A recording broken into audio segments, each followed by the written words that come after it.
family gathered at the table. "We are grateful for this bounty," said Mother. The children dug in, but her plate remained empty. Their farm had produced little that year, and Mother had grown thin, starving herself so the children could eat. That night, the eldest daughter went to her mother's bedside. Mother?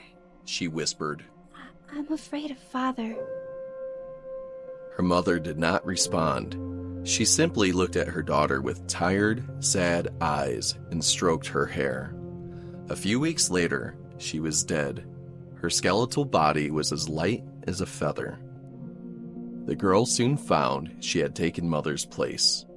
Now she cared for the children, tended the garden, and cooked dinner. Her father remained drunk and useless. What would I do without you? He chuckled as she brought plates to the table. He smiled, but she didn't.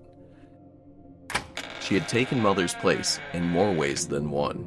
Now he crept to her bed in the dark of the night and used her in a way no father should. As fall faded to winter, the family ran low on food. Her meals began to disappoint him. Soon, her fair skin was covered in bruises, while her brothers grew pale and gaunt. One snowy morning, she found the cupboard completely bare. The villagers would not help them. They turned a blind eye to their situation. Desperate, the girl set off into the forest. She came to a tiny cottage. An old woman answered the door. My dear, what brings you here? Looking for food? The old woman filled her basket with bread and cheese. Are you a witch? She asked. The old woman's eyes were still keen enough to see the shadowy bruises on the girl's face.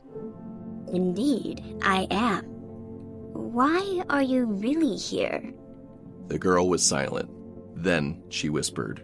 I am afraid of Father. The old woman nodded. She knew what it was like to live in fear. She gave the girl a tiny vial of clear liquid and instructed her to pour it into her father's jug. The girl rose the next morning, expecting to find her father lying dead by the smoldering hearth. Instead, she was surprised to find the witch had not given her a poison, but an elixir. Her worthless father had been transformed into a fat hog. She laughed out loud at the windfall and wasted no time taking him to the village butcher. The pig's eyes filled with fear when she left him, but she didn't turn back. A hog would feed them for weeks. The following day, she made a meal of fried ham and bacon, cornbread, and greens. The boys screamed in delight. They had not seen such a feast in years. Carefully, she cut a sliver of bacon and tasted it. The rich fat dissolved on her tongue. Say grace first. The littlest said. What are you thankful for? She thought about it.